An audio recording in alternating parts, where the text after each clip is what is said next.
why we think our football school is where we are. All right, so Peggy, I'll bring up Mark's email. Ada, I think, was coming back from vacation. I don't know about Steve. Charlie's been in Vermont. Charlie, I would think Charlie could be in Vermont. Deb is coming, but she's not. She's going to the Hubbardston meeting first. And I don't know about Dr. Reynolds. But I didn't hear anything from Steve or Ada. Like, neither one of them emailed me to say they weren't coming, which I did ask for in the email. I had the impression that both might not be here this week. I mean, I'm not saying in stone, but I thought when we talked about something like those, like that whole half that side, I know. I knew Charlie was in Vermont. Yeah. But I didn't know about Steve and Ada. Yeah. But I texted that I think I was going to be here for Charlie. Yeah. So, I'll give it a couple of minutes. I have an answer. And if you could just, I know some people try to sneak into that. $9,000. I'd like to hear this. So if you could just. I'm not overly confident that we have enough. Everyone signed in. Okay, so the sign-in sheet out. The sign-in sheet is it. Where's my hammer? Did Maureen Oh, just I come in didn't and get read? it. That's okay. Now I'll get it. Yeah, she's She passed on. Hubbardston. That's what I did for town meeting. 32 high school girls on tryouts this year. 35 kids on baby varsity football. 13 on. I couldn't set up in here until 3:30. How come? Because they had restraint training 35. prior to that. So. We have 70 on football. So before I call this to order in a couple of minutes, we would like whoever came in through the back door to sign in, please. We have a sign-in sheet right in the door outside there. Please sign in. We'd like to have a record of everybody who's here. Thank you.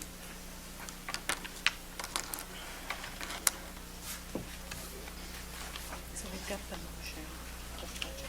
Okay, and Mark's going to read that. Go make that, yeah. So I'll go. So pretty much we'll do approval of minutes. Obviously, Marie's not here. And then the only thing I think we should take out of the budget is this one thing. Because we can take that school here. That's what we need. Right. And go back to it. I think the one that they had was had mine and they had second. You know what I mean? And mine, and we might have to take a recess because I have to. Right, you have to. Right. Actually, all I have to do is text Rayanne and the votes. All right. Sheila, you going to have anything? I don't have anything under my report. How about you, Cheryl? Do you have much to present? We're going to do the vote first, right? Well, that's right. I'm wondering how quick, if I can go through the, because Maureen's not here, 16. obviously. If you don't do No, any, but she's headed to Hubbardston for As 7 amended, She wants in to the vote school first, so we can Right, right. notify her of the Tell vote. her. So we can move that up. Should be yeah, six. okay. Let's have Cheryl. I And think that's it's 16 that we should have had. Where is it on the agenda? Cheryl. Right here, on the budget. Should be 16, right? 16, right. Where is it on the agenda? Is it under, is it here? Oh, it's under budget, so Here comes actually, Lee, it's under budget, so if you throw it to Mark, That's what I'm going to you're do. going to make the recommendation? Well, we'll If you want to ask me anything, do the minutes first, and then I'll throw out the budget. right, then And here comes Ada, so that'll give us one more. oh, do we not have it yet? Well,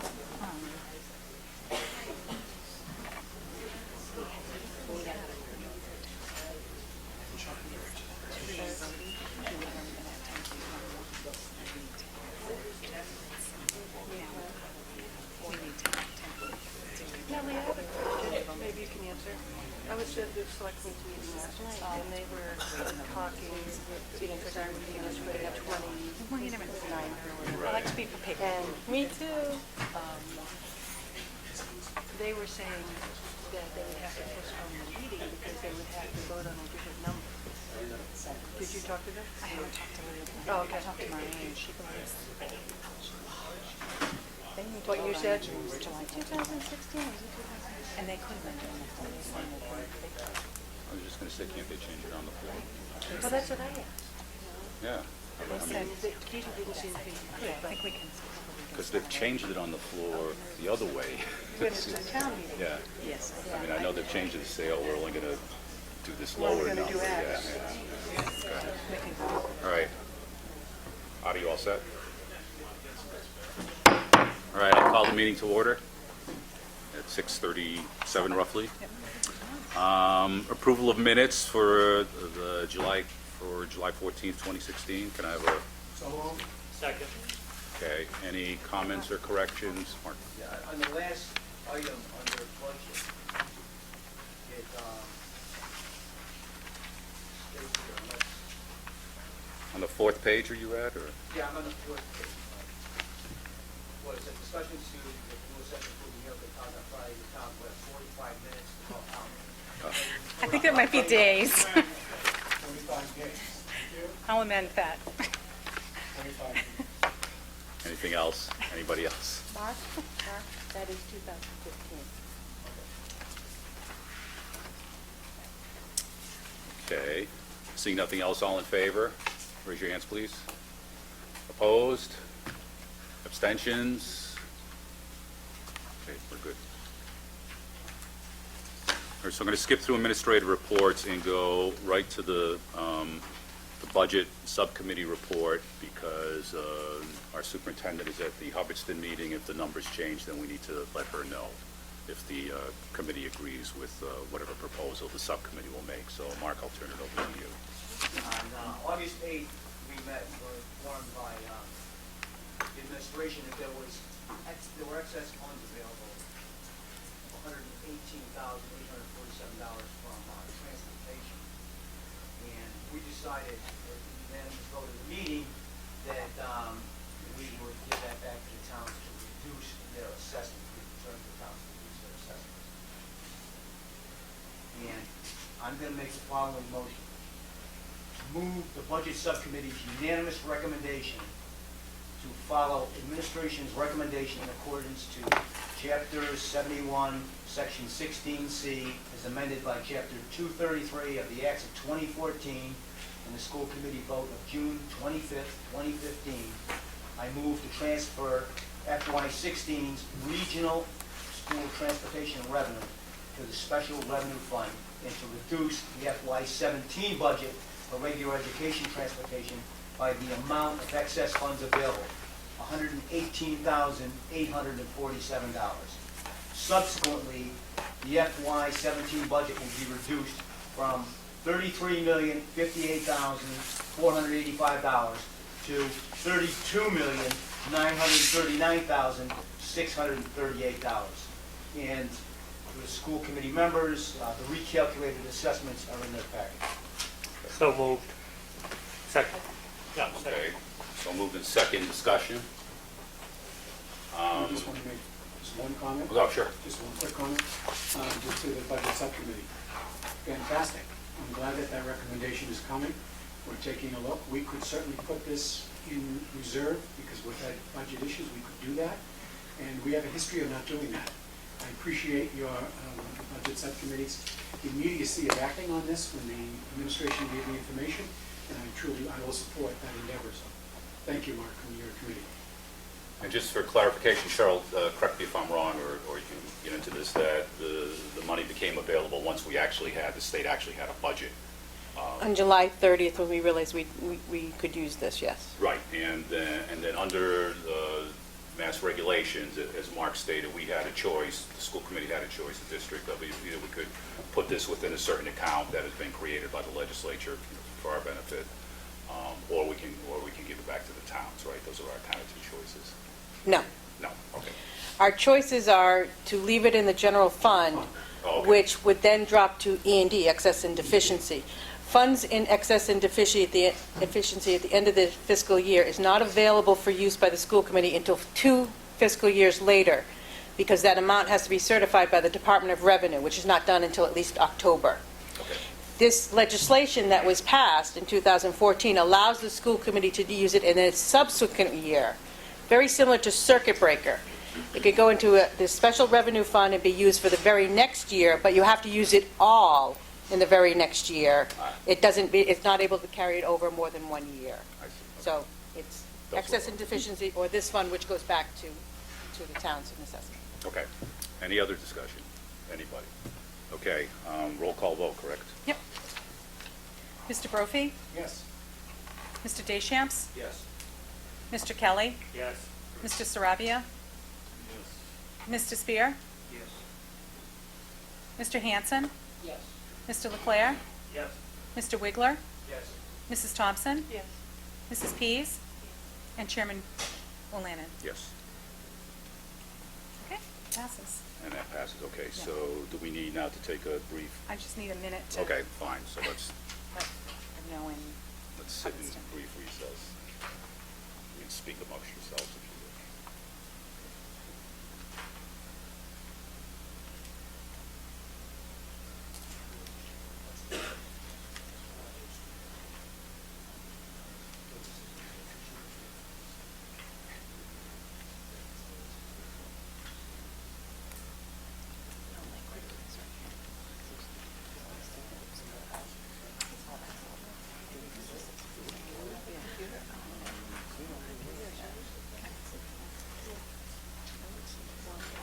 Okay, I'll send it. All set?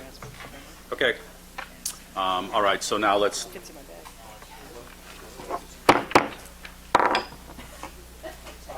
it's okay. Let's run through our normal checklist here now. Okay, Superintendent of Schools is obviously not here. She is attending the town meeting in Hubbardston right now. Okay, Assistant Superintendent? I don't have anything this evening, Mr. Chairman. Okay, Director of Admin Services? I have nothing. Okay, Teacher Advisory Council? Yep, just very quickly, and I definitely want to take advantage of this opportunity with so many parents here. QRTA will be working with the MTA on a vote no program for question 2. So on question 2 in the fall, there is a question, it's number 2, that would take care and raise the cap on charter schools, which as a teacher, as a taxpayer, and as a parent who believes in public education, I think would be a really bad thing for Quabbin and other public schools throughout the state. I know the MTA has actually reached out to Mr. Deschamps as well, and there are many school committees throughout the state who have taken an official stance coming out and saying that we are opposed to question 2 on the ballot. Everyone in this room is going to see a lot of advertisements. The MTA has raised about $9 million to fight and make sure that this ballot initiative does not pass. And I think maybe in September, tonight's not a good night, but in September, we may have something official for you to look at where, there's nothing legally binding to what you would vote on, but it would be a statement to the public as to how this committee feels about this. I know in the past, we've talked about it, and it seemed like we were very unanimous and on the same page in being against question 2. But I obviously hope everyone in this room votes no on that. I don't apologize for saying that, and I hope that this committee will look at that more closely, and I appreciate Dave meeting with some people from the MTA who have reached out to him as well. So, thank you. Just to fill you in, Jane Lynch Gilbert from Peterson is the Angobi's district coordinator for this initiative, and she's also working with the MTA, and she would like us eventually to support a resolution, the school committee to support a resolution against question 2. And she said tonight would probably not be a good time to bring this up. We've got a lot to do tonight, but I met with her yesterday up at the country store in Peterson, and I spent about an hour, and one of the takeaways that I got from what she said was that, and I think all of us should know about this, is that there's between $16 and $18 million that are coming into the state from out of state to support this proposal. And the people at the MTA are trying to trace the money back. Where's this $18 million coming from? And they keep getting stymied with these shell corporations. And there's a national movement, and supported by apparently they think the Koch brothers and by Bill and Melinda Gates, to move this charter school issue nationally. And so we're not, when you see the ads on TV about charter schools being public, my opinion is that it's not true. Because the charter schools do not have to accommodate the type of kids that the public schools have to accommodate. We have to accommodate everyone. So it's the way I look at it, this is a personal thing, it's my tax money going someplace else. If I wanted to put my kids through private school, I would have paid for them. They went through the Quabbin Regional School District. and my grandchildren. But what happens with that money is that the way the funding formula is right now, the money leaves the district, it's our money and it leaves the district, and it goes with the kids that go to charter school. The kids, if they want to go to charter schools, that's fine, but the state needs to come up with a different funding formula to make it so that it doesn't penalize the district's financially. So that's my piece. Okay. Can I ask a question of David? Shoot. David, did the lady bring up anything about going after the total whole education reform thing? No. Or is she staying focused on one of the small battles? But I think that's a logical place for us to go eventually, was the whole picture. Because we had side conversations about the small school districts, about Peterson in particular, comparing problems. And I think that eventually is going to become part of the big picture. I'm not sure what her role was with Goldie, but she's definitely working with the MTA. And I think that lawsuit is another avenue to look to, that lawsuit that Maureen was talking about, reactivating and stuff. We actually, Mr. Keller, we have a huge network. The MTA has put together about $9 million with the NEA, and we have local leadership teams that will be working on this. Dr. Hain, a teacher at the high school, is going to be involved in this as well. I just want to be specific with a number. When a child leaves this district to go to a charter school, it's about $12,500 that leaves. When we bring a kid in for school choice, it's about $5,000. That math just doesn't add up, and it's really devastating to districts all across the state, not just Quabbin. There are obviously a number of good points for charter schools, but just, it seems like any time there's some aggressive action, like Chapter 766, which was in roughly 1976, I believe it was, for special education, and the federal government initially poured in a lot of money into the programs for the states, and the states poured in a lot of money.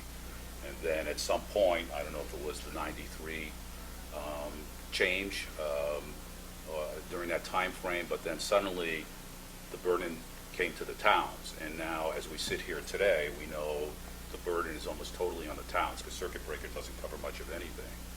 And as we all know, if somebody moves into our town and it's going to cost $300,000 to educate them a year, that town in our district is responsible for that education.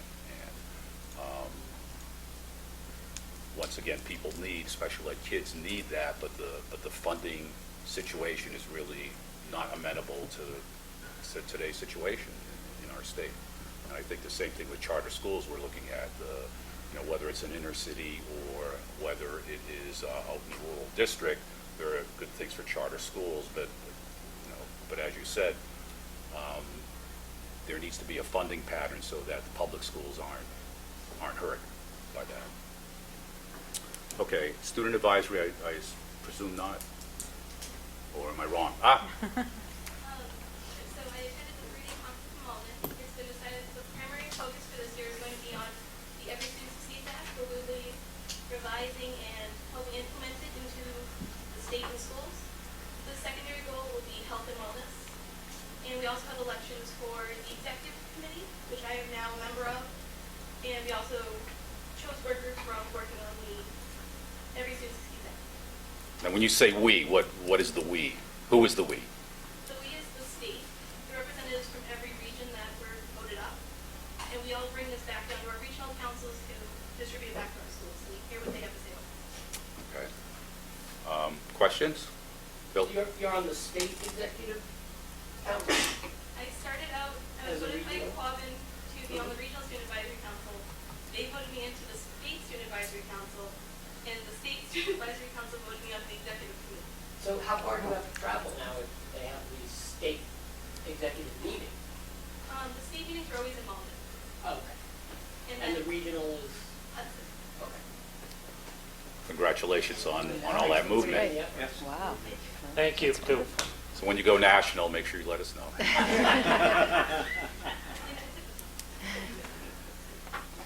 Okay, subcommittee reports.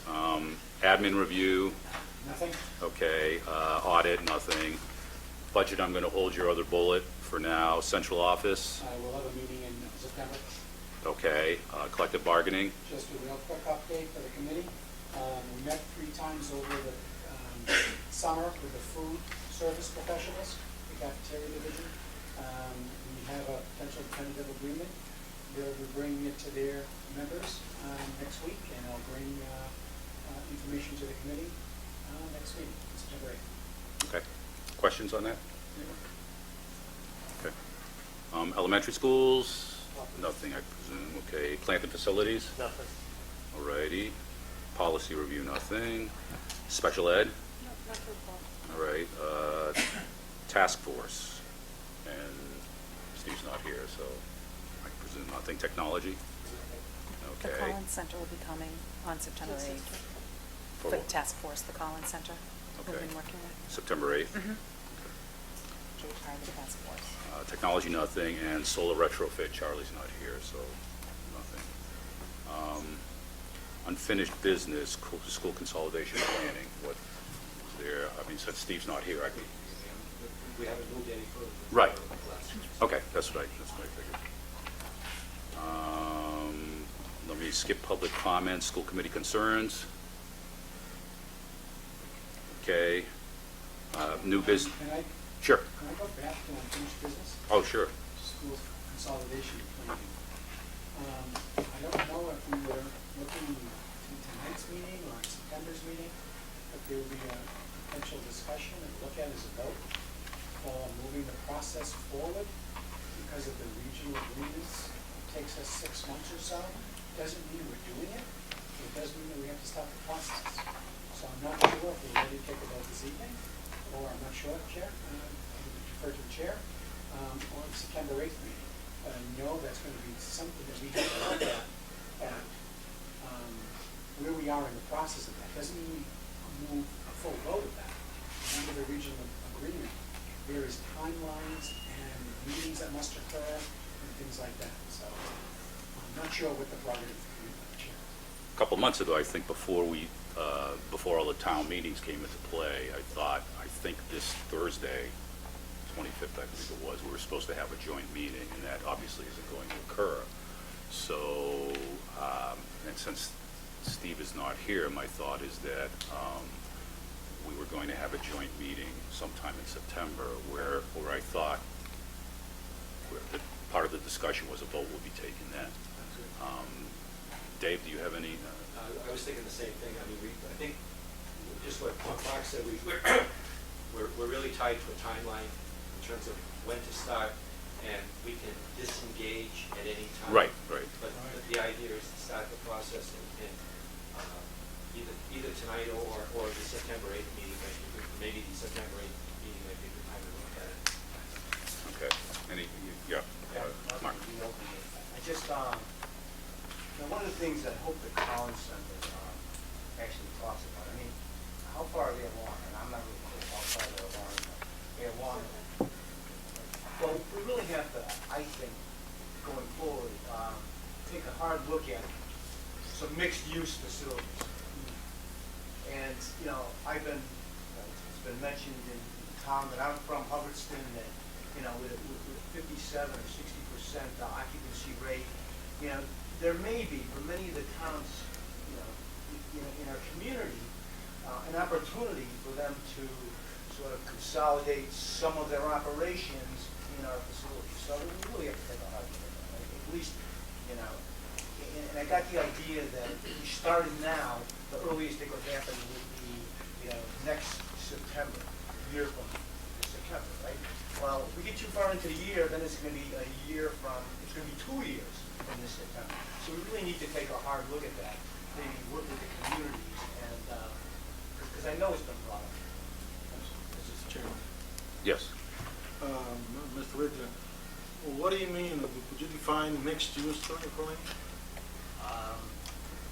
In the particular town I'm in, they have some town offices that they're trying to expand the space of one operation, and they could relocate some town offices into a wing of the existing Hubbardston Center School with a little bit of reallocation of school resources that would, solve the town's problem and also solve the problem of increasing of the actual but this mixed use proposition should be discussed by the subcommittee, because I see security problems here.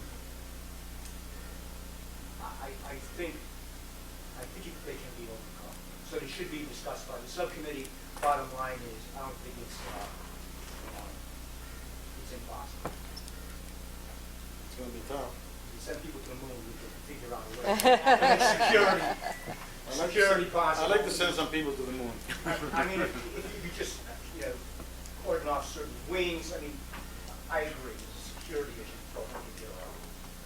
During the Quabbin Regional Task Force Agreement meetings, et cetera, there are a couple of the representatives from Hardwick did state that they thought that might be a good idea for their town too. I'm not saying they, I'm just telling you there was a Just discussion. leave it alone. I'm just telling you there was a discussion there. I think it's one of the tasks at hand for that committee to try to look at other variables or uses for the buildings before any towns would agree to shut them down. Oh, right, sure. So that, in itself is another piece of it. I mean, I think we're looking at that. Well, security was a I mean, when the Hardwick person brought it up, we discussed security, because that definitely would be an issue, because you would need to know who should be in the building. If it's a segmented use there for one wing or one part of the building that adults are going to be in, then obviously there needs to be some sort of security to make sure the appropriate adults are in the building. I mean, that was discussed, so, I'm not saying any decisions were made, but it was a discussion.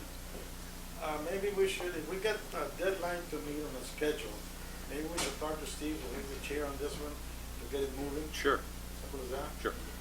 Okay. I was going to say, the Collins Institute was charged with looking at various usages of the building, so that would be an appropriate thing for them to look at in terms of mixed use. That was part of it, yeah. Okay. All right, let's see, new business, approval of the St. Aloysius School curriculum. In your packet, you have the curriculum plan that was submitted to us from the St. Aloysius School.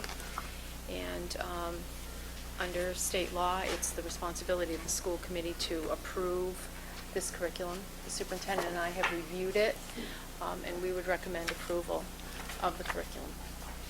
Okay, could I have a motion on that? I so moved. Second? Okay, discussion? Okay, seeing no discussion, all in favor? Opposed? Abstentions? One? Okay, thank you.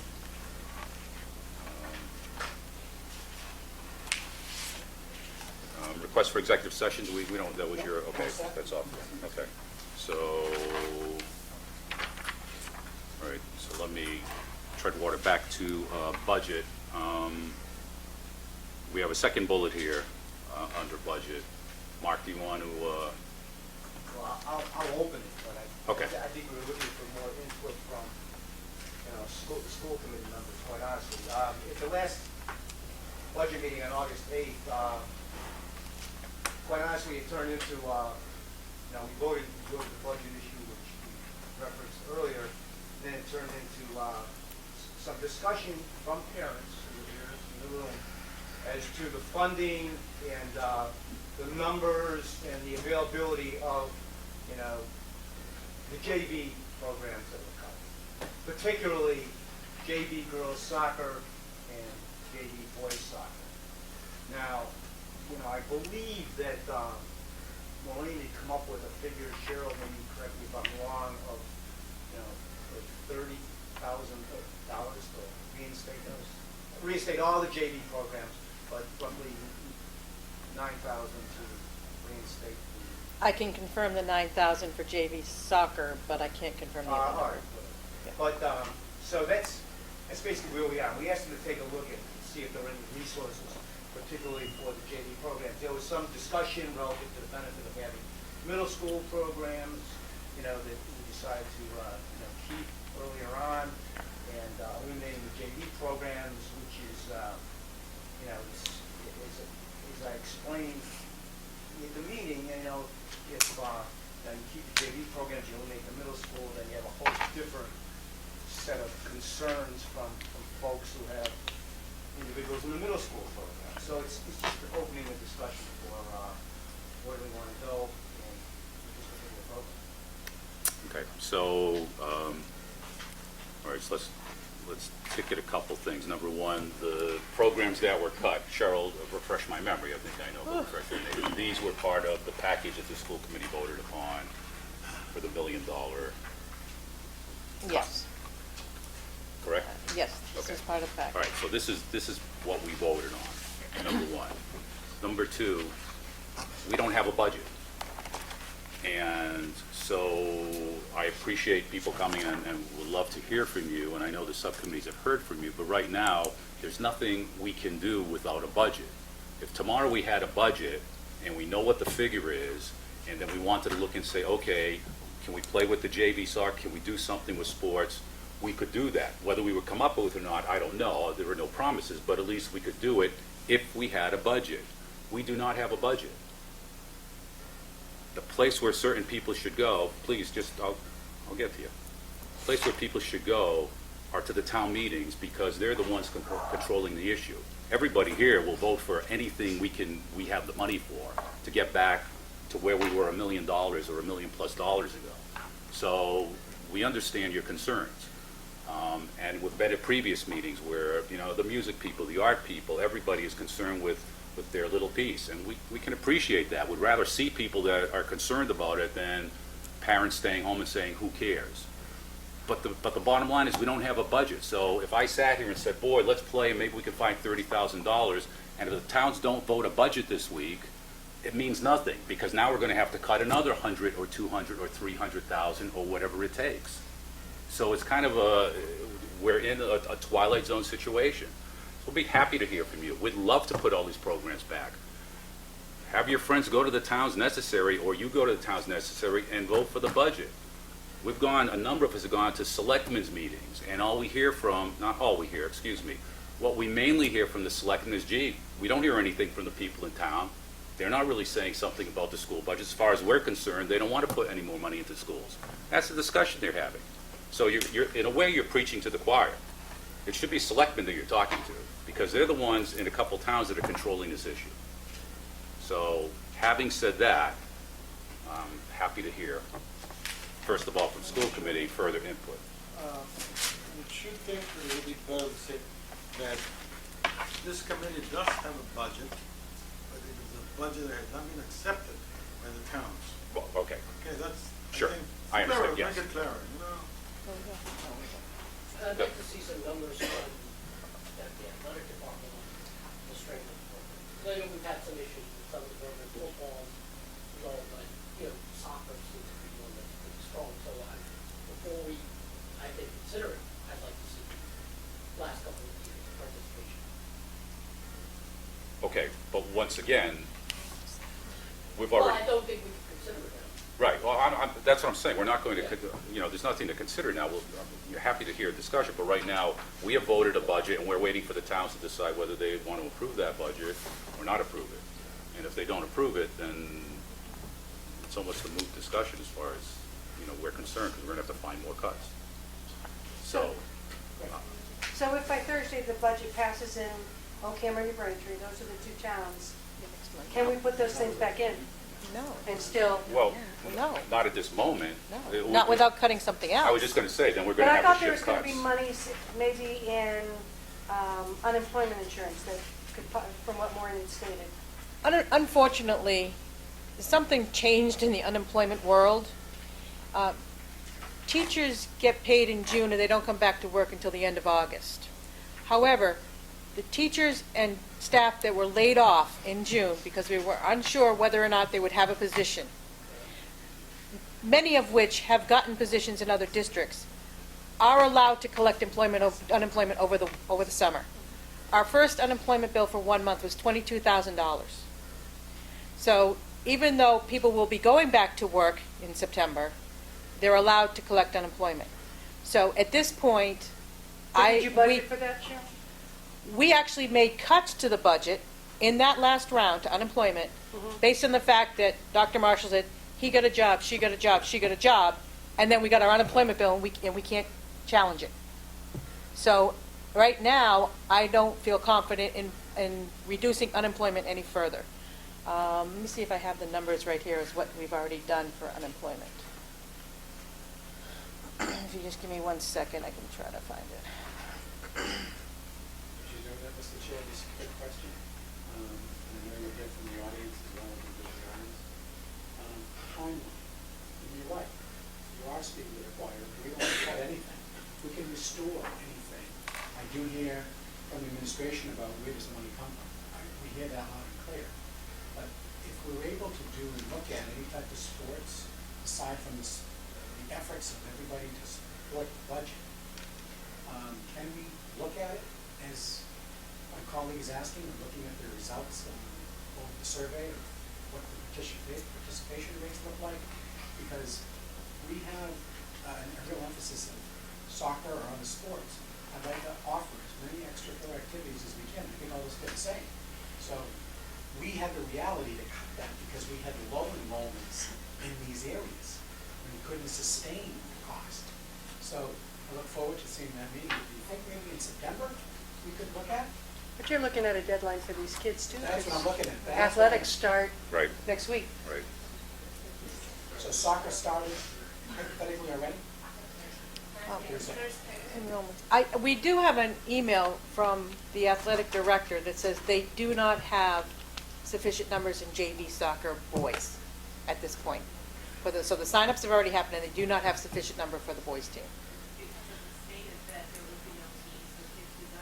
That's not necessarily true, because my son was a JV for 3 years. He graduated last year, and every year they brought up 8th graders to play because there were not enough JVs. I went to almost every one of those games, and 8th graders were playing every game, which now hurts the middle school because they lose 8th graders, they lose their top players when they're playing their teams. So I don't think that's true. But I think that an issue that we're all feeling right now, with middle school and JV, is the waiver is available to sign to have the 8th graders play. There's rec programs for 7th graders to play. If you cut your JV program, you're going to cut your varsity in 2 years, because those kids that haven't played for 2 years aren't going to try out again, and they're not going to play. So I think the concern is, in high school, recruiters, and just not just because I'm an athletic parent that have 2 athletes, but in high school, recruiters start looking at the kids in freshman and sophomore year. They're not looking at 7th and 8th grade, they're looking at freshman and sophomore. If you don't have a JV program, you're hurting their future education as well. Because people are saying, schools are looking at those students, that average student that plays a sport, and he or she is making that grade to play that sport, that's one up from a student from Narragansett or from wherever that doesn't play a sport and is an average student. So it's a little bit more on the transfer. If those kids don't have that to strive for, you're going to see their academics go down, you're going to see a lot more after effects. And it's just plain and simple. If you don't have something to strive for, what's going to make them work hard and beat that grade? Because there is nothing. I can't say nothing, but it's a little bit more push for them to work harder. Right. No, I mean, we understand your concern. We're not, That's the decision that needs to be made. on the other hand, we've spoken, Versus the JV. and we've spoken with 7th and 8th grade parents. I mean, even, Those kids can play, that's what we're saying as parents. There's other programs. The rationale is flawed. The rationale for cutting middle school over high school is flawed. So maybe you can speak to why you chose JV versus middle school. I was at the meeting that the vote happened, and someone on your committee said, oh no, we still have JV sports at a function we were at. And I was like, no, you voted against them. So maybe you could speak to that. Why JV? Why not middle school? Is it for a handful of school choice kids? it has nothing to do with school choice. That's not what I've heard. So that's What have you heard? Maybe if you could What have you heard? Maybe you tell me what you've Well, heard. I've heard that it's more important to have the school choice kids come in versus the schools. That's what the rumor is. Well, I think the logic would be if we cut sports, we'd have fewer school choice kids coming in. I mean, that would be the logic. I mean, we don't want, we appreciate school choice coming in, but we're not making decisions based on school choice kids. Number one. And number two, Lee? and number two, the middle school is important to us, as is JV too. And we have heard different conversations with different parents, so we don't like, the problem is you get into us versus them, and that's a very difficult situation. In actuality, the school committee discussed cutting middle school sports in a previous meeting. It was a recommendation of the administration to cut middle school sports because we had to cut across the board, and athletics has not been reduced. In the last 3 years of budget rounds, it has not been reduced where other areas have been. So the committee discussed at length cutting middle school sports. They asked us to come back with another plan. The athletic director came back with JV sports, and that's where the last budget cut was taken. So it's not that middle school sports was not discussed at length at this meeting. Thank you. It's very simple to do both here. Bill, I have the figures if you'd like to know. There were 16 girls on the JV team last year. There were 40 JV girls, and all I can speak of is soccer because baseball and softball's in the fall. There are 40 girls signed up to play varsity and JV soccer for this year. That happened. That meeting happened in the spring. The $9,000 figure is just inaccurate. There are 3 things you have to pay for with a JV program. You have to pay for the bus, which in this case you don't have to because they travel with the varsity team. So you save absolutely zero money by cutting the program on the bus. The other thing you have to pay for is coach's stipend. Third thing you have to pay for is the officials. Coach's stipend is anywhere between $2,800 and $3,200. Referees, they had 1 at every game last year. That's an additional $720. So the total cost would be if the coach was at the far end of the stipend, which is $3,200, and the refs, if there are 2 at every game, it's $116. So let's say there's 2 at every game. The cost of having 2 refs at every game of 9 home games, and the cost of a coach's stipend, if the coach is at the max of that stipend, would be $3,920. You have 18 kids on that team, let's say, there's 40 kids signed up, so say each team takes 18. You times that by the $210 user fee, you're talking $3,780. That's a difference of $140 that you're cutting the program. That's what you're saving. That's all that you're saving. I will volunteer myself to give the athletic director a check for $140. If he needs it at the end. You need to have the figures, people. You don't have them. That's math. That's what it's about. We're going to cut a program and cause 18 kids to lose a year of sports for $140. And like it was said before, I coach varsity soccer at Oak Point Regional High School. My girls did a car wash last week for 4 hours. They raised $600. So where there's a will, there's a way. Boys' numbers, if it's down, I'm sure the parents would get together and the kids would get together and save that program by doing whatever they can to raise money. We're talking kids, and I'm assuming that's why we're all here is for the kids. You can't sit there and honestly tell me, it doesn't matter, Mr. Chairman, if you have a budget now or not. This self-funds itself. So whether the budget comes in for soccer or against soccer, it doesn't matter. Because you're going to have 18 kids pay $210. And by cutting the program, you're already saying you don't need that money for anything else. So you can't say we're taking that money and putting it somewhere else.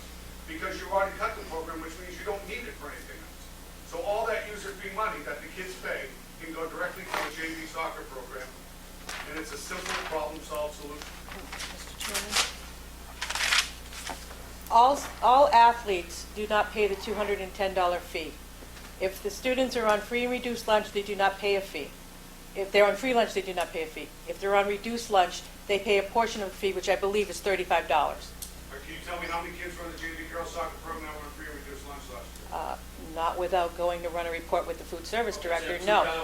But I believe that I trust what the numbers that our athletic director gave us as to what the programs would cost, and that's what this committee would make a decision on as well, is what our athletic director gave us as the cost of the And I will tell program. you, Mark and I are good friends, and we've already discussed this.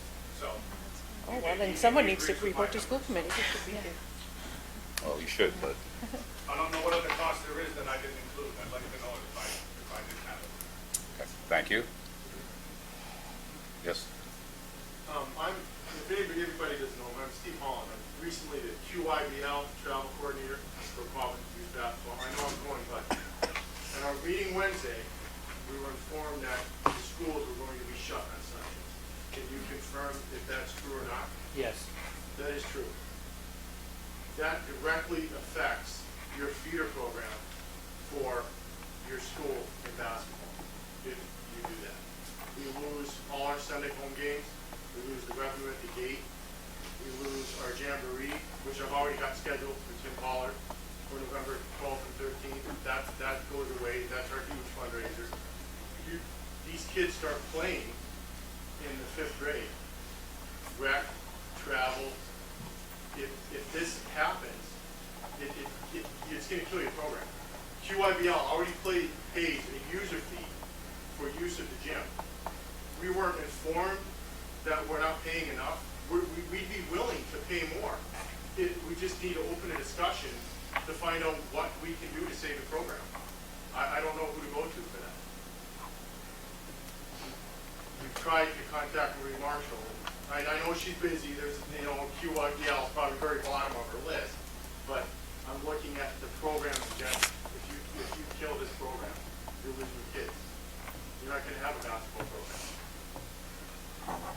Cheryl was responsible for that whole thing, the whole QIBL. Is it clear the one that would do the gym? QIBL travel. We decided to close the No, I know that. buildings to save the custodial costs of the buildings. Right. I understand that, but who would? It's the overtime to do the security and the cleaning of the Right. buildings. Once again, once we find out what the towns vote on, and if we have a number to play with, we can look at some of this stuff. And there are no promises that we can do one or do the other. If we don't have a budget, how are we already cutting programs? Oh, boy. I'm not trying to be a jerk. No. Go. The answer is pretty simple to that one. In order for us to provide the town with the number, we have to figure out what's included in that program. So the number that's presented to the towns includes certain programs and it doesn't include others. And those were prioritized during the spring in this school committee. If I could get some insight on what I need to do, if I could set up a meeting with somebody to talk numbers, to find out what the QIBL user fee would have to be for us to maintain the gyms being open on Sunday, I would love that information. Set up that meeting right now.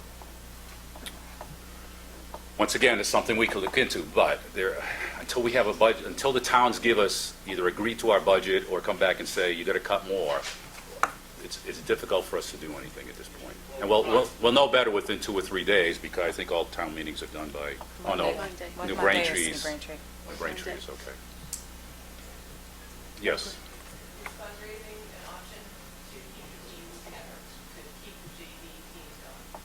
So if we were to raise $10,000 for JV softball and baseball, or $10,000 for soccer, or whatever, any fundraising ability, would that allow us to have these teams going? I can tell you that will be a discussion, but I can't give you a definitive answer now, because there are a couple things to look at. We have to look at liabilities.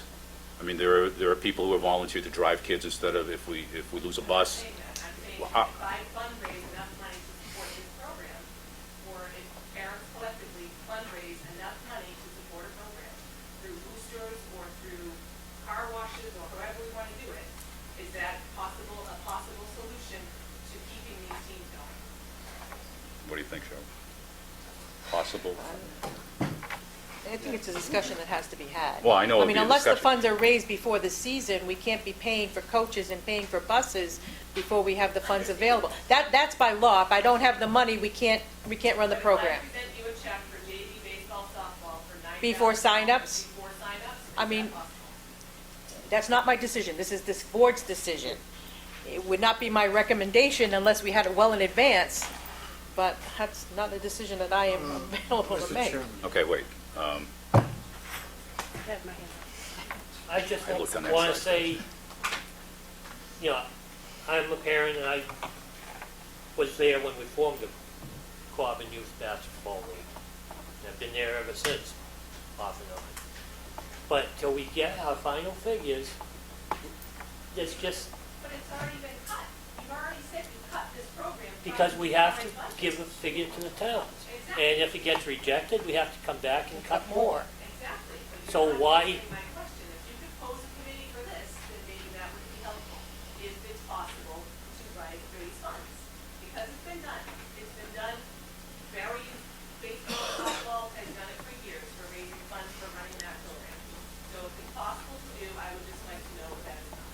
if it's possible, we'll tell you it's an option. I mean, it's not something we'll say no, but we can't say yes at this moment. Well, that's what I was Okay. asking, if you could discuss it amongst yourselves and let the people know if it is possible. Okay, Peggy? Cheryl, was there any more communication with Mark after many of these people were here the last couple of meetings to see if there was anything that could be done to Unfortunately, reinstate? Peggy, I don't know. Maureen was expecting to be back here by this time to talk to this because I was not there at that meeting, and She's I on- haven't spoken, I was on Okay. vacation. She's on her way back, I Okay. understand. And I wasn't here during the meeting, and I haven't been part of the discussion afterwards because I was on vacation. She'll be here in about 10 Okay, minutes. Jeffrey, And did you have and I anything? just have another, Sorry. when we started football, didn't they make like a $10,000 donation kind of thing to help get that program started? I was not here when you started football, Mr. Stoops. There was Didn't a, they? There was a $10,000, but the thing, this is what I was gonna raise up. good, That it's good and well that, the lady over there is willing to come up with this kind of money. The thing about it is that these programs do not end because the school year ended. It is foreseeable that it's gonna continue for the following years. And the source of income is not a dependable source. And that is why, for example, this is the first time I say this in public, I did not want to see football in here because it's an expensive sport, and we got the 10,000, but have we got any more $10,000 packages? And I don't think their numbers are what they should be for a program. right, and that's been brought up. And the lady in the black shirt back there? So I'm here to support not only all of the programs that we have, right? And as a middle school coach for 15 years, I understand the importance of middle school, and I understand the importance of high school and junior. And I sit here and I listen to, there's no budget, there's this, there's that. I did do my research as to what teams should be cut, what teams shouldn't be cut, based upon how many kids from school goes off to college, who receives scholarships, all of that. MIAA has all of that information. Not one of the sports that you cut follows that. So there's no data to back it up. Now you're sitting here saying there's no budget. Instead of cutting JV soccer programs for the fall, bide your time. Why wouldn't you cut a winter or a spring sport to bide you the time to make the decision and to make these fundraising decisions so that you can allow all the children in the fall to go participate in this sport? You made decisions with no data whatsoever on this. No data. That's not true. No. We have, So why would you cut JV soccer? we had enrollment data, right? We had enrollment So you're data. telling me that 5 We had enrollment data presented to us at the school. Gavin? kids last year. How they were gonna feed the program. Chairman, I don't control have this the one meeting. time, but Hey, one person speaks. So my next thing, my suggestion, so that every kid in the Quabbin School District can play a sport and no one's sport gets cut, is that you cut the middle school programs, but go back to the old way of thinking that 7th and 8th graders and 9th graders play the JV team and 10, 11 plays on varsity. Now, that would require a waiver. That also, to my understanding, could pose a problem to the athletic director because he receives 2 stipends. Now, whether that's true or not, I'm not sure, but that was something that was brought up in one of the meetings. The way it's listed that he has 2 stipends. It's What?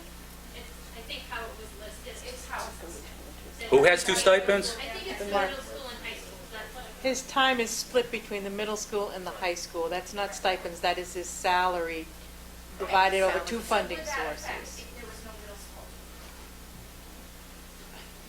You would still have to manage all those kids, though. Yeah. You would have, no, I agree, I'm not saying that should be cut. You're What saying I'm less is programs? You would cut all those buses, you would cut all of those, Programs. all of that stuff, but everybody in Quabbin would be allowed the opportunity, and I don't think that has been given I don't think it has been given the consideration that it deserves. Because right now, you're picking and choosing with no data. I'm sorry that if you didn't have data, then it hasn't been researched as to where people, what programs and why.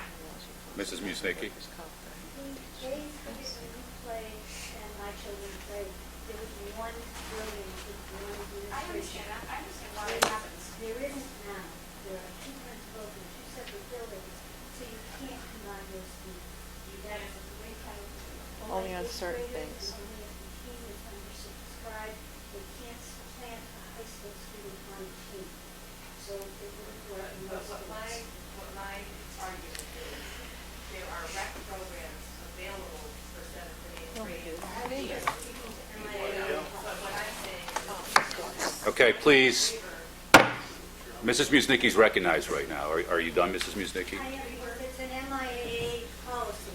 It has to do with only eighth graders, and it has to do with only, it has to do only with teams where there are not enough kids to fill that team. Mr. Devine? I just want clarification, I think, for everybody.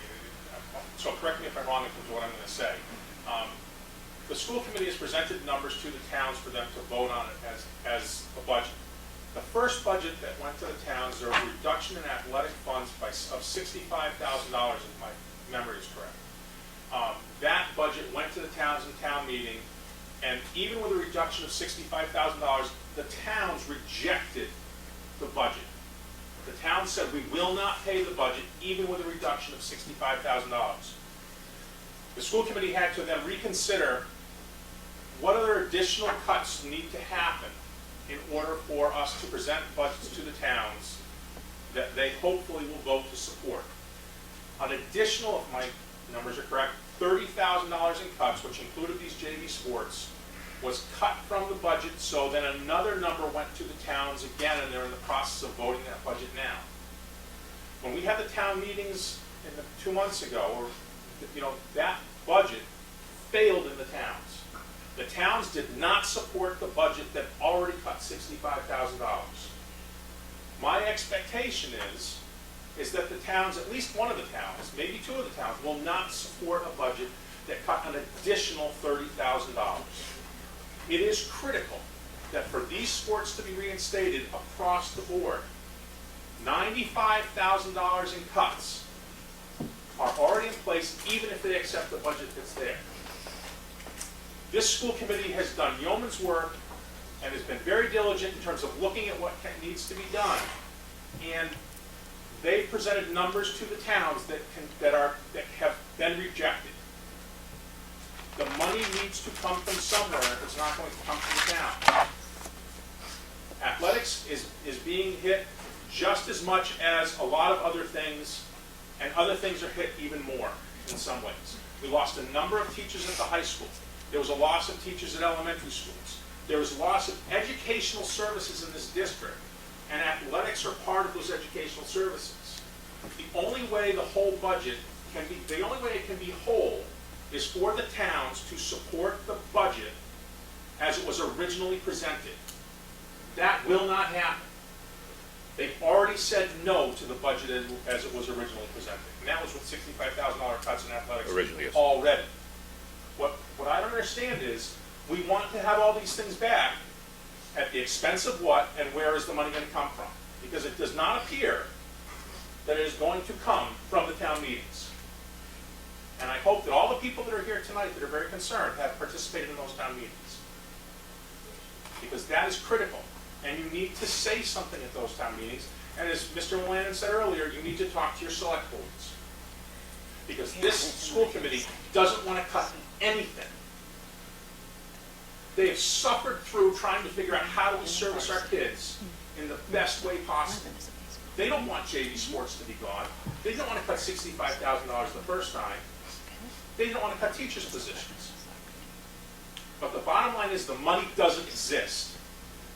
And I commend anybody who wants to do fundraising. I think that's a wonderful idea. The dynamics of that, I don't know. But where's it going to come from? That may be the only source of funding for some of these things, is fundraising. And I agree with you, Tex, that's not a stable way to support something, because that can change from year to year. But I just wanted clarification. Is what I said accurate? Yes. Okay. So I don't think everybody really understands the dynamics of what happens here. I really appreciate the work the school committee's done on this. This has been a really difficult summer for all of us in the schools, trying to look at where we're going to cut and what we're going to get rid of. We all want to do what's best for kids. There's no one in this room that doesn't want to do what's best for kids. The difficulty is we have to decide what's best for all kids, and a lot of you are here deciding what's best for your own kids. And that's difficult. But that's the thing that the school committee is charged with, to do what's best for all kids. So I just wanted to clarify that and let you know that I appreciate the work you've done. Thank you. Gentleman on my left. Simply stated, if one of my sons or daughters were denied an opportunity to play sports at school, absolutely, positively, without a doubt, we don't go to Quabbin School. Period. So I don't know what that means to anybody, but, there's just no way. Okay, your prerogative. Yes, sir. How you doing, James? Listen, Mr. Devine, I completely understand what you're saying, and I know what you've been through. And here's my question, and it goes back to this young lady who was over here, is, let's just, okay, I understand, listen, you guys are thinking about everybody, and we're thinking about our own rights. Is that we're here because of our own kids. Maybe the other parent should be here also. So now, if that's the case, why can I not get an answer? I will write a job. I'll put down $500 right now to start the JV system and then start a car wash. Why do we have to have another meeting to find out if you can do this? I just don't get it. Please explain. Bill, I see you hand up. But I think it's something, when we look at the budget, we don't look at every single item and go through and do the accounting. I mean, what your figures might be perfectly on, we rely on the professionals that are running the district, like the athletic director. So I think this process needs to go back to the athletic director to do a more detailed analysis and see what parents are willing to do. We can't say we're going to fund an athletic program and say, okay, well, they're going to raise a lot of money and they guarantee they're going to raise a lot of money. We can't say, okay, yeah, let's do that because all these parents are enthusiastic and you're going to write a check and they're going to write a check. It's like the athletic director has to come up with maybe a new scenario for how we're going to run athletics in this district if we're going to do that. He has to, we've debated on and on about how much should each sport be. Mr. Winkler is very much in favor of tiering the different sports based upon how much they cost. So if football is inexpensive, so parents should pay more. So we've engaged in these processes, but we need to get more parents involved earlier on in the budget process and with the athletic director to see what the scenario could be. I appreciate that, Bill. Okay. Anyhow, so what I'm saying is, so we're gonna have a meeting, but at the same time, I'm hearing other people over here saying, hey, you know what, you guys need the money by a certain time. Well, when is the meeting gonna take place, and when are we gonna know? How is that gonna, you know what I mean? That's where I'm getting lost. We gotta discuss this, we gotta have the athletic director, we have to wait for Maureen to, Dr. Marshall, to come in. When is this happening? How are we gonna have time to do anything to support our children? What is gonna fill their void? We all know what is gonna fill children's void without sports. Every one of us. Okay? We're trying to prevent this. And guys, just come together. And I know you all want it. I really, really do know you all want it. But give us an answer without having 40 meetings on top of 40 meetings. Well, first of all, it won't be 40 meetings. I think. I know, but you know what I mean. I understand that. If we, the school committee has met many a time when it was like, we need to make a decision within X amount of days. The discussion probably will be with the athletic director to state that if fundraisers were done for X sport, Y sport, Z sport, how could they be funded for the year, and at what point do we have to go? That discussion doesn't have to be made at a school committee meeting. The discussion can be made within the administration. Once an answer is given, hopefully as quickly as possible, at that point then, we can call a school committee meeting to address the issue, just that specific issue. But once again, I still have to tell you, we need to get a budget. I mean, the district needs to get a budget before we can jump through a lot of these numbers. That's just part of the difficulty that we're at. Now, if we could look at something to suspend animation and say, can we address this issue, with the budget in limbo for 3 or 4 more months, if that's the case? I mean, I don't know if we can do that. I really don't. Right. And we have to find this out. I may be ignorant to the whole budget, but I mean, cut it, and now we're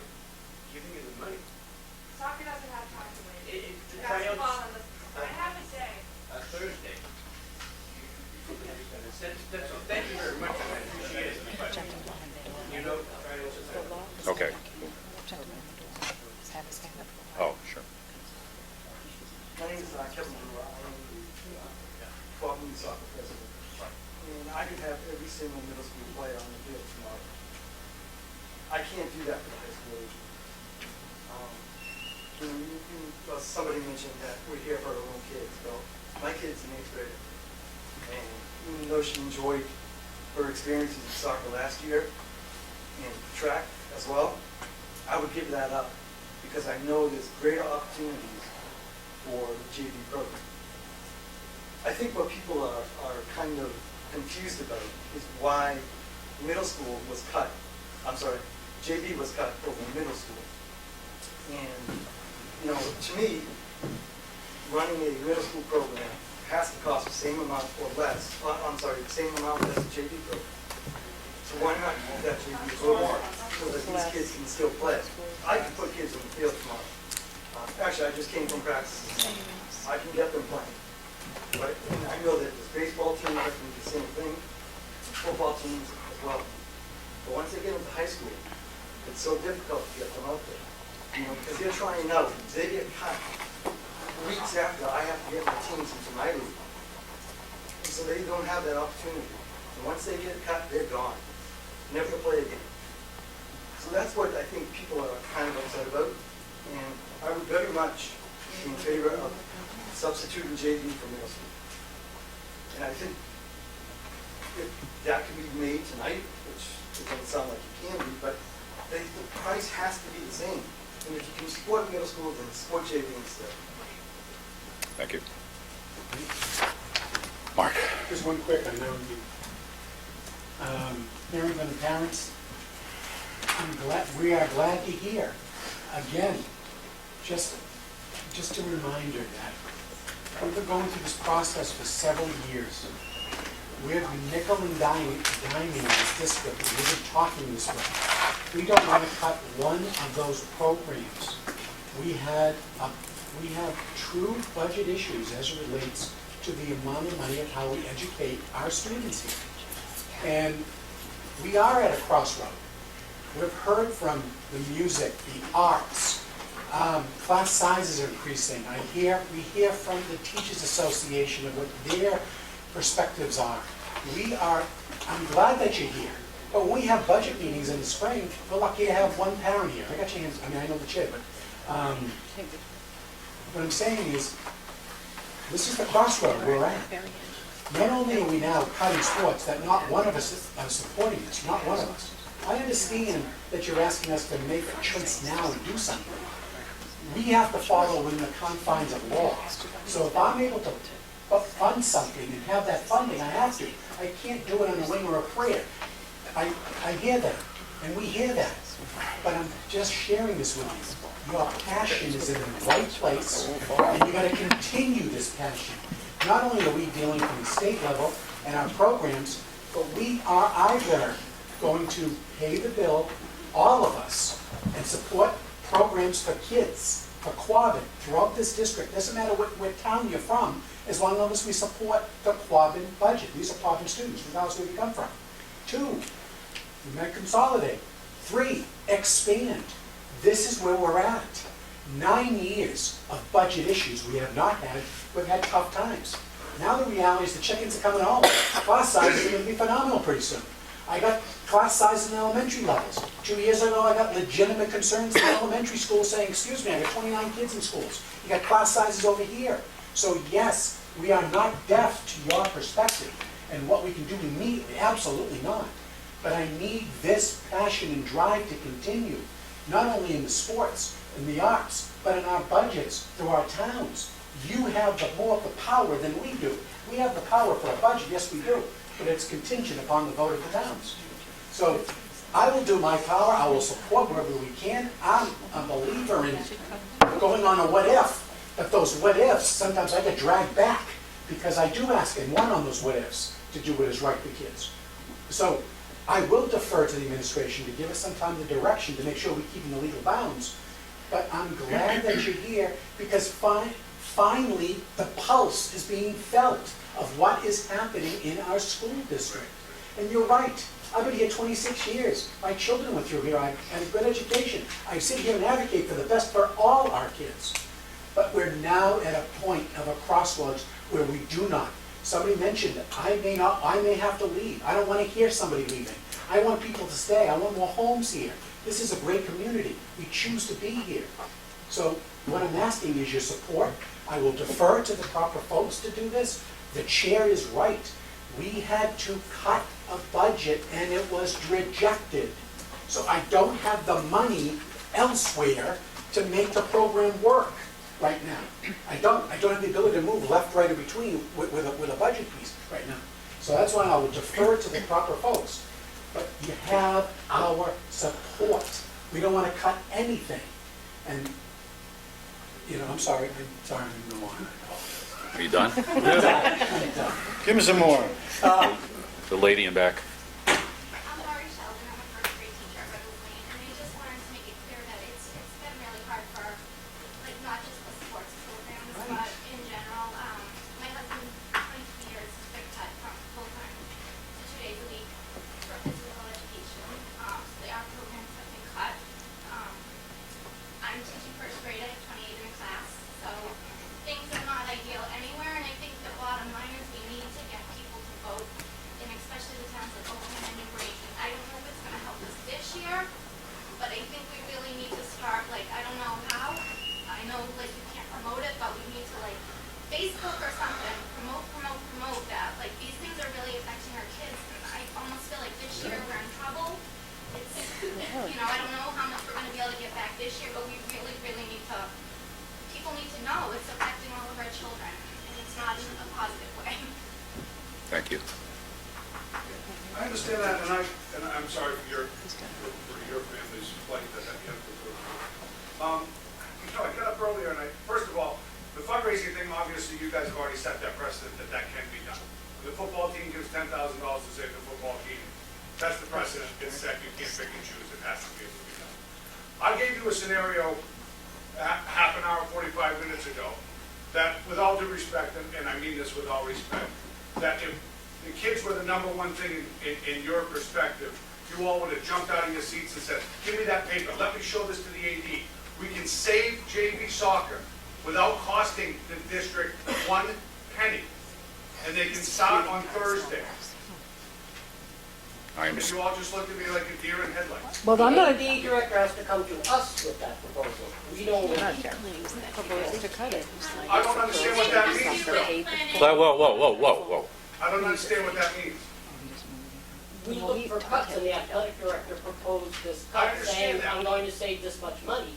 He didn't say that, if he can come back with a proposal based on your figures saying it's only gonna cost the district $1.24 to run the program, then we would go for the program, but we don't set the specific budget for.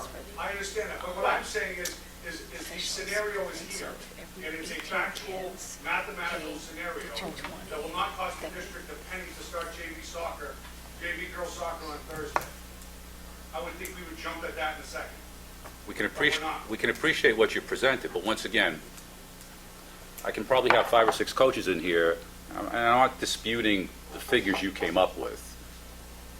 But until I see the person who's running the program say, here's the figures, this is doable, let's do it, that's what needs to But trigger that's what I'm us. saying, sir, is no one even asked me for this. No one said, geez, we can really save soccer? We can put these kids on the field, which makes them better students and all that type of thing? Because we, Let's just wait for Mark to come, whatever. Because- If he comes with the figures, he'll come. Come on, what are we doing? This is about kids. Can't we find ways?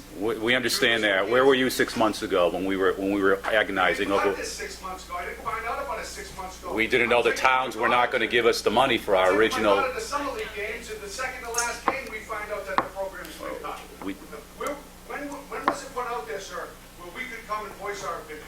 Where we could give input that All the budget meetings are open, and we encourage selectmen, FinCom, not every budget meeting. With the hope, well, do you put out there that JV soccer may be cut at this subcommittee meeting? Once, Was that? as somebody stated, in the last 3 years, we've lost numerous teachers. This year, usually through attrition, but this year we had to give them pink slips. We've cut, or at least diminished, the number of programs, and sports has not been touched. I mean, it really hasn't. Okay? Now, my son played soccer for 3 years on the JV team, and he was a co-captain of the varsity wrestling team. And I will tell you that for those 3 years, he loved soccer. I mean, I'm not sitting here saying I don't care about soccer. That was one of his passions. He wasn't good enough to play varsity, or maybe he could have been a fringe player, but he loved being on that JV team. And I sat there every day, and I saw every game, pretty much every game, and I saw the 8th graders, I saw the team get pummeled a lot. And I saw kids that had great spirit, even in losing 5-2 or 6-1 or something like that. So believe me, I am not against this. This is one of the programs that I really cherish my son being in. And I'm sure other kids would do the same thing. But until we get some guidance from the athletic director, who we have gotten guidance from already, you're telling us something different than initially what we got for him. And I appreciate, Did he just give you a big figure, or did he break it down as to what the cost, like what each cost was? I would, really what we would like to do is hear it from him. And you're stating your No, I'm just asking the question. When he gave you a figure, did he give you that the soccer program cost $9,000 because the coach's stipend was this, transportation was this? we went through a number of elements of all the programs, not just soccer. I mean, we're talking all the sports. We're not talking just soccer. That starts in 2 days. I understand that. That we can worry about softball and baseball because we have 8 months to worry about that. Okay, go ahead. Just arriving back from the Hubbardston Town meeting where we were making an effort to pass the school budget. We only were successful due to the actions of the school committee that happened at 6:30 when we used the rest of transportation reimbursement monies that we held in escrow, hoping that we wouldn't lose transportation monies in the newest, shall we say, state budget that was passed finally after the governor's vetoes and the overrides and so forth on the very last day of July. Please understand that tomorrow night we are in Ocamp. On Thursday night, we are in Hardwick. On Monday night, we are in New Braintree. We still, and I'm sure you know all this, we still are working very hard to at least get this budget, which is $1 million more in cuts, passed. The expectation that I have in Ocam and New Braintree is that it will be a very, very difficult meeting. And the chances of us having success, trust me, I'm there, I'll be there, but those of you who live in New Braintree and Ocam, we hope you'll be there. I would tell you that having this conversation and yelling back and forth isn't going to help. What will help is, I hear you, I've always heard you. I will continue to work with Mark, I will continue to look at every dime we have.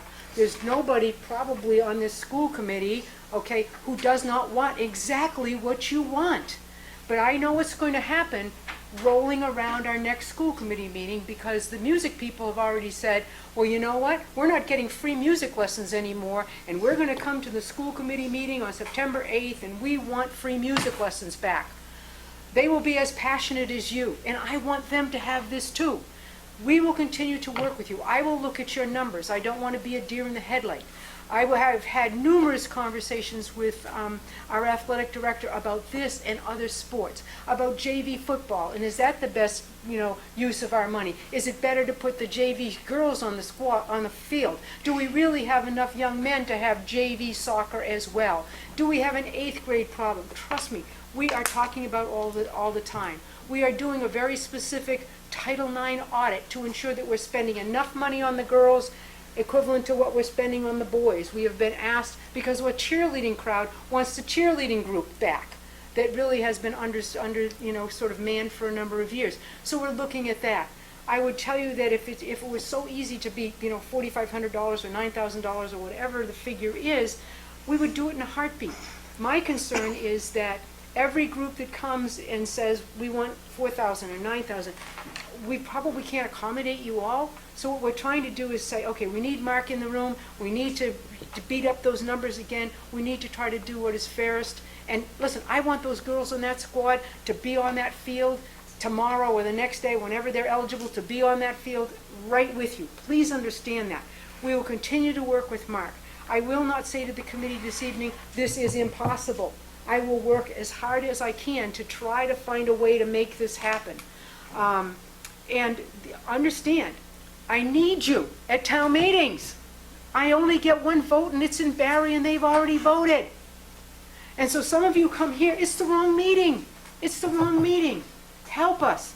Help us. I understand that, and I appreciate that, and I thank you for that answer. I'm not asking for any money whatsoever. I've provided a scenario where it will cost the district zero money. That's all I'm saying. So, excuse me, Go, go. This gentleman talks about the fees that go into a revolving account. Can you explain how that might work? Because if the gentleman is proposing that there's a net zero cost for having JV girls soccer potentially because of the revolving account, how does that, I don't understand completely how that works, where that money goes in the revolving account. The revolving account has not been supporting the budget for, I think, 3 to 4 years. In the past, it has. In the past 3 to 4 years, because of the huge capital project that we will have upon us with fixing our track, fixing our middle school gym, the school committee has not used revolving account funds to fund the general fund budget. Those monies are going this year to replace the middle school gym bleachers and to repair our track. So we've held enough money there so that we did not have to go to the towns for more money for those projects. So just a follow-up question. So in other words, the money that comes in for fees that goes with the revolving account has already been designated for capital improvement. For the last few years, yes. We've been holding those in reserve for these 2 huge capital projects, which were in the budget and have been cut each year for the last 4 years. Right. So then the real cost actually is the number that it cost, like, it's not, the real cost, what you're saying is because of that allocation of that money, the real cost for JV girls soccer actually is the amount of coach's stipend and the fees. $4,500. And my earlier comment that not all student athletes pay the fee. Excuse me, just please, the woman behind Mr. Devine. Thank you. I'm sitting in this room as a parent of an 8th grader and as a selectman in Congress. And I shake my head at all of this that's being said back and forth, and this is like nobody's getting anywhere with anything. And I sat at the meeting the other night in Harvard, and I just want to know how many of you have reached out to your local reps, legislative. This is not. Thank you. We're trying to fund our budget and we're crippled. We have to live within 2.5% every year when we do our budget. We were faced with a 19% increase at the first go around. We are going to our meeting Thursday night proposing to approve the budget that is in front of us right now. We do support it as a board for the town. Can't speak for the entire town. Something needs to be done about funded mandates. And that's every single one of us in this room. You need to storm the state. And we propose to back the school as a town and help that happen. There's meetings that are coming up in September. You guys need to voice your opinions even higher than a select board. Exactly. You do. It's got to start because this end of the state is crippled by those unfunded mandates. Thank you. Against the board. Cricket made a good point about how soccer starts in 2 days. Why not cut a sport that's a winter or spring sport instead? And then someone said that there wasn't enough numbers for JV soccer, and there's 40 girls signed up. Well, I don't know about the boys' numbers. Mr. Myville, my last conversation with him is that is suspect without 8th grade being, changed and moving up to that JV. But there's definitely, from all indications that I have, that there's sufficient young women to put the JV and a varsity team on the ground in an hour if we need to. Sport would make much more sense than cutting the fall sports and having a start. The woman standing next to her. I'm a school choice parent. You are my voice. I don't get to go to selectmen meetings. I don't get to go anywhere but here. My son's a junior, so the JV doesn't really affect me, but it affects all these other kids. And how many other school choice parents don't have a voice? And don't know that they can come here and speak? I don't know. But you are my voice. Just want you to know that. Thank you. The woman sitting in front of you. So I went to the Barry town meeting, and I requested that the town of Barry consider the idea of actually overfunding what you guys asked for. I mean, let's be honest, there are definitely a lot of parents in the town of Barry who really want to make sure that their students are being supported in every way, shape, or form they possibly can. But then they go to the other 4 towns, and the other 4 towns look at it and say, well, this is too much of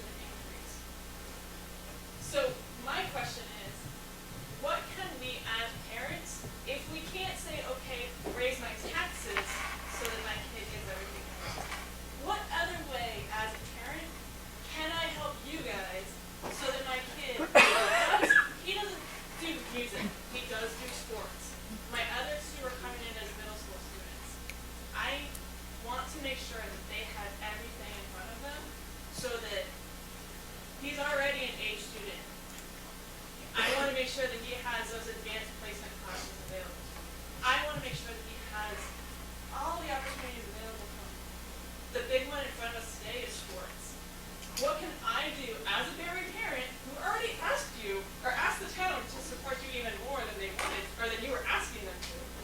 What can I do now to make it so that that I think what you can do is just what the Hardwick Selectmen said. You've got to have, for example, Cheryl and I were sitting maybe an hour before I ran over to Hubbardston. If they had just funded regional transportation to what they said they would do when regional schools were established, 100%, say 95%, okay? We would not be here tonight. This would be over. But they are not going to fund that. And they're not going to fund circuit breaker potentially to the 75%. The governor has already made it very clear that he feels the revenue stream that the budget, that the state put, in front of the legislature and it was passed, is too rich for the revenues that are coming into the state of Massachusetts. He feels by $695 million. Guess who's going to get those cuts? Public schools and other agencies within the, shall we say, within the legislative bailiwick. I will tell you right now, the selectman from Hardwick is right. You have to write Ann Goby. You have to talk to Representative Berthew. You have to talk with Representative Ferguson if you live in the more toward the Holden area. You have to understand that they hold the purse strings to public education. I wish the local communities did, but what they've done is burden the local communities because the state has failed to live up to its obligations to public schools. And so we're getting through a rough time, and I know how difficult, because Quabbin has never cut much of anything, because we have managed for many years with the towns helping and doing some heavy lifts for us. We do have two towns that tend to be less able or less willing, I won't try to make a judgment on that, to support what Barry traditionally votes. Barry traditionally votes the budget. Hubbardston traditionally votes the budget. Hardwick most often votes the budget, and we're left with the two smaller towns working with us a little more reluctantly than I would wish for sometimes. Is that euphemistically good? That's good. And you're right, Nika, it's very frustrating. We lost, the only program that we lost, other than, a JV team here or there, the only program we lost in the regional school district completely is Chinese. It's gone. It was undersubscribed. It was one of those programs. Breaks my heart. Bad decision. I know that. JV soccer, bad decision. Not one of these reductions. Mr. Sheldon not being with us full time, bad decision. But unfortunately, decisions we had to make in order to take another $1 million out of the budget that we lost in the first town meeting rounds. So I know 2 days is, whether we can get the JV team on the field or not and cut something else. I mean, we continue to work on it every day. Every day something changes. We had 2 resignations today. Expensive teachers, maybe we can get cheaper ones. Music was in there today, beating me up. So I've been spending a lot of time on music today, a lot of time on specials, a lot of time trying to manage what we're doing in Hubbardston, and hopefully we'll spend more time and we'll continue to look at athletics. Trust me, we're not just casting it aside. I just can't make you a promise I can't keep. So what do I tell my daughter tonight? Tell her Marshall's got 48 hours, don't give up on her. Mark? Okay, I mean, I agree, we're up against sort of a deadline. We always seem to be up against a deadline, no matter what time of the year it is. But, the fact of the matter is, we talked a little bit about, taking a look at unemployment, and then, Cheryl explaining the concerns relative to the unemployment, a temporary loan from the revolving account, maybe to get these 2 programs that are right at the, right at the mark, possibly with the idea that it's a one-time deal, and if it doesn't work, we don't do it going forward. I mean, I think that it would be good. I agree with all the parents out here. If the kids aren't playing soccer, the cost of 1 year in jail probably is I hope it's not that serious. For the taxpayers, and we're talking about $9,000. And I know what the situation is because I had kids who played, most of the sports, and it helps you structure your time and keeps you out of trouble. Absolutely. And I think we have to balance these things and try, if at all possible, to talk to Mark ASAP and figure this out. I'm not convinced totally that there's even enough numbers for a boys JV soccer team. But I hear you on the girls soccer team, and I know that Maureen is committed to try and do everything humanly possible to get this rolling. And then we can worry about other sports. I don't want to say we're going to cut something now, a winter sport, to get the JV soccer team going right now. I mean, we need to take a look at what the towns do, and we've been having meetings on this. Some people think that it's just tonight. We've been having meetings on this since February. So the fact of the matter is, we've been open meetings, and folks can come, voice their concerns. We've had folks from music, arts, whatever. But if Maureen can do this, I'm convinced that she will. In a couple different areas, maybe we can pull something out on a temporary basis. 3 more, the woman in the corner. So I've been here for months. Yes, you have. And I've been very vocal about all of this. My question is, one, and I guess it would be for Mark, why was JV basketball kept versus soccer as one? But also from the July 11th proposed budget, it says the A proposed was for middle school athletics to be cut was $30,000. Why did we choose JV versus middle school? Well, because certainly that was the athletic director's recommendation. It was also a lot of conversation here from the middle school administration, as well as, cutting middle school sports and what that meant for that group of students. Because, see, what you want me to do, and it's really hard, you want me to say, middle school's not as important as JV. They are. So what we've got to do is to figure out a way to try to accommodate the most kids we possibly can in all areas. And it's a very difficult thing for us to do because we will never please all of the people all of the time. And I have a music person sitting right in front of me who I know is ready for me come the next meeting. And free music lessons, well, maybe we can't do that. Mark Myville told me yesterday in a text, not enough kids for JV, boys soccer, definitely for girls. So maybe I'm really only looking for $4,500. And obviously we will continue to fight. Yeah, I got 48 hours. We'll work as hard as we can, and I'll be in touch with the chair of the school committee and chair of the budget subcommittee to get authorization to make some of those judgments. If we decide to go about a booster club, do we have to bring that to the school committee? Like, what, we can just form the boosters Yep. based on the program? Yep. Okay. Woman against the door. Was it, I know we discussed this at the budget meeting, and you stated you were going to talk to Mr. Malville regarding the pros and cons of middle school versus JV. Was that done? Was it? We have had so many conversations with Mr. Myville and so many different occasions on various ways in which to approach this issue that he would tell you, oh God, she's going to talk about that again. I mean, it's a daily back and forth with emails and so forth regarding all of these matters. I mean, trust me when I tell you, I keep saying, talk to me about JV football, because I look at only 34 kids or something for both JV and varsity football. I worry about offense, defense, special teams, and having the same kids and the number of injuries we'll have and what that will look like. And so yeah, trust me, we have lots of conversations. I would like to have a meeting with Mr. Malville. I'm quite sure many parents in this room would, because we want to know his justification and his reasoning for the middle school over the JV. Because as I stated prior, middle school, there's other programs available for those kids to play, age-eligible programs. There are none for freshmen and sophomore players. Listen, I've heard all of this before. I understand your perspective. Believe me, I understand your perspective. I want to do what you want us to do. It's just that we have to find a way, a mechanism to access the financial capability of doing it.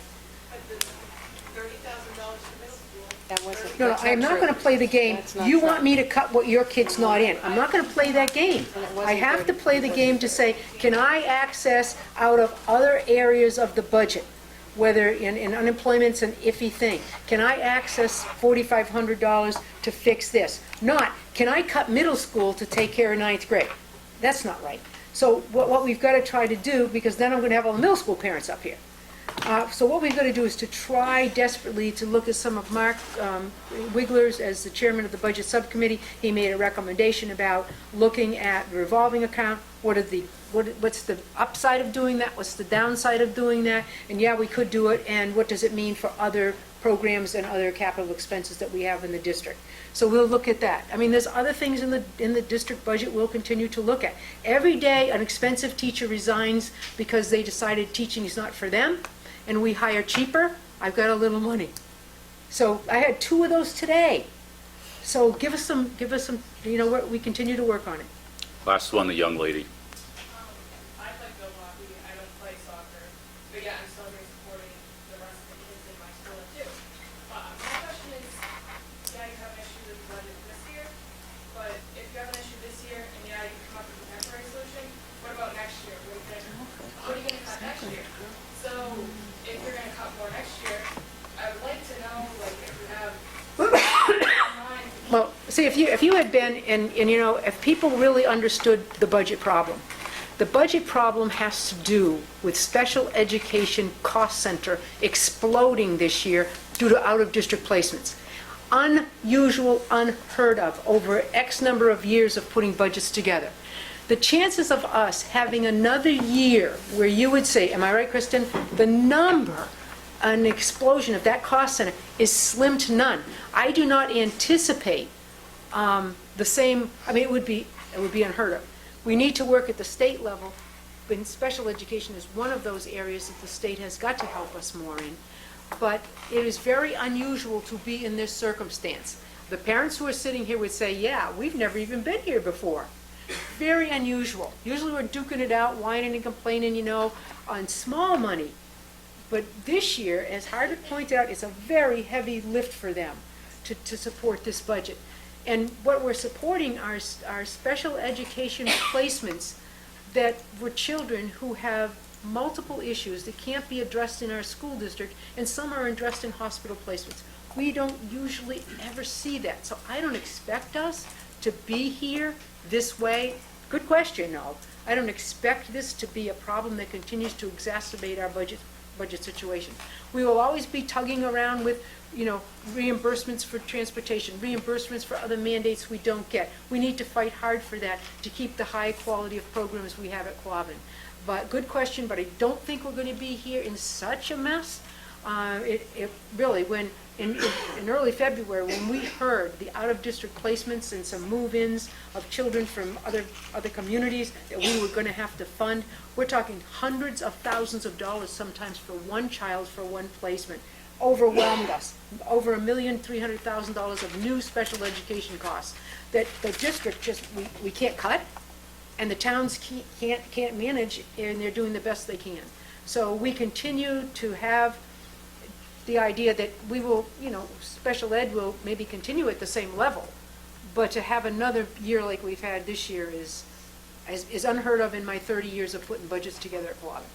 Did I hear you correctly, that you would say that your 48 hours you'll be able to look and see? Absolutely, and I will definitely say, I will call, obviously, Mr. Olainen, our chair of our budget subcommittee, and there's no question what Mark said. You can access the revolving account. Okay, and you can say, yeah, give them $4,500. It's not going to break us. It will set a precedent that you have to live with, and that precedent is there's not enough for JV boys team unless we make the decision to pull up the 8th graders, and then we're going to grapple with that whole issue. I'm not saying we shouldn't grapple with that issue because that's a different issue. But if we go into the revolving account, that is unsustainable over time.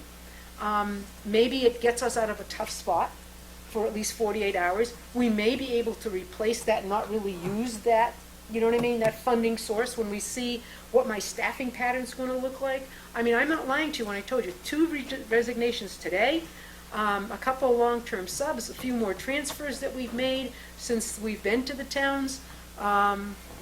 It's a moving target. Would you say that's fair? Absolutely. Moving target. And depending on, I know you were making some phone calls today, Greg, trying to figure out what we're going to do to manage some of the teaching positions that are open right now. So we will hire inexpensive if we can. That could solve the problem.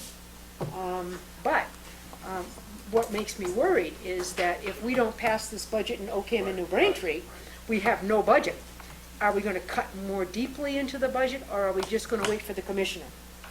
I will tell you one thing, your presence, when that commissioner's team has to come in, and to be around us, and to be writing letters and saying, hey, just what Nika said, is huge for us. Because they say, here's Maureen again, back to the state, not happy with the budget. They will look at our plight, and, you know, Gobi can be really helpful to us. She's really supportive. She's a wonderful senator for us. But she needs to know that it's not only the people at this table who want, it's what you want as well.